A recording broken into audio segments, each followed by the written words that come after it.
Hi student, आज हम लोग त्रिकोणमितीय अनुपात का जो ये फॉर्मूला होता है, जैसे sine 0 degree, cos 45 degree, tan 60 degree, cosec 90 degree, ये सब का मान निकालना हम लोग आज सीखेंगे। चलिए, तो सबसे पहले 0 वाले में लिख लेंगे रूट अंडर 0/4। 30 वाले में लिखेंगे रूट अंडर 1/4। 45 वाले में लिखेंगे रूट अंडर 2/4।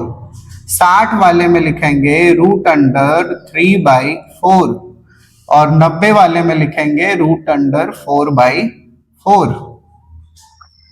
तो देखिए, साइन 0 डिग्री का वैल्यू निकालने के लिए ये जो वैल्यू हम लिखे हैं रूट अंडर 0/4, उसको सॉल्व करके यहां पे लिख देंगे।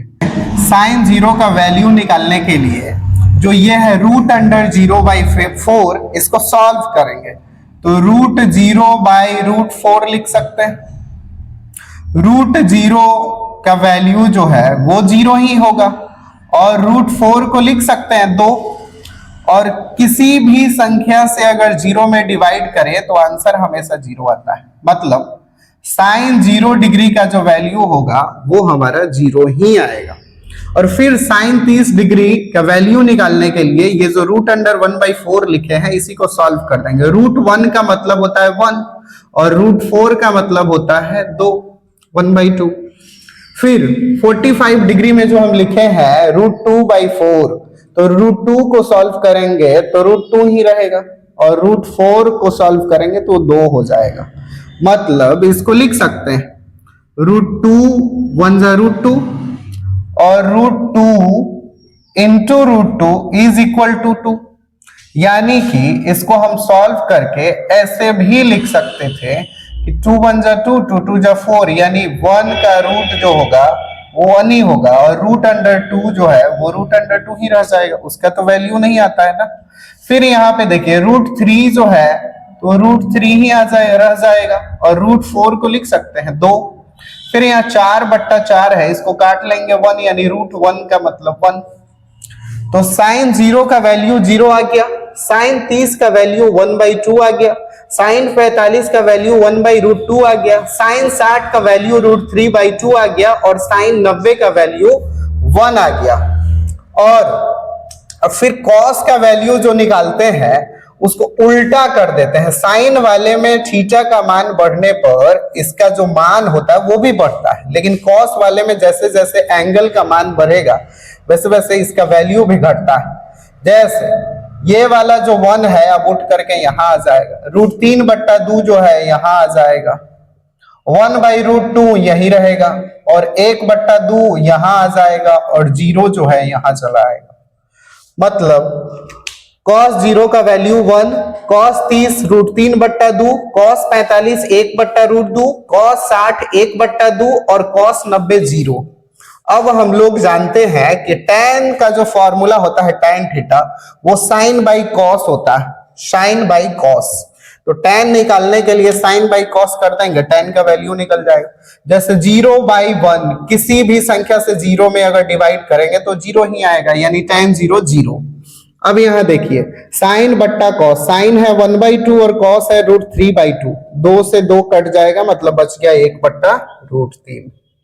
और साइन बट्टा कॉस, फिर tan 45 का वैल्यू निकालने के लिए इसको इससे काट देंगे, 1/√2 है, ये भी 1/√2 है, एक बार में कट जाएगा, यानी tan 45 का वैल्यू 1। अब यहां देखिए 2 से 2 कट जाएगा, √3/1 मतलब √3।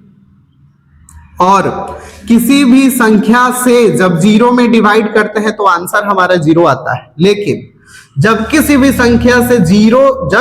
संख्या में अगर हम 0 से डिवाइड करते हैं तो आंसर जो है उसका कोई वैल्यू नहीं निकलता और उसी को हम लोग अनडिफाइंड बोल देते हैं या फिर इन्फिनिटी या अनंत लिख देते हैं।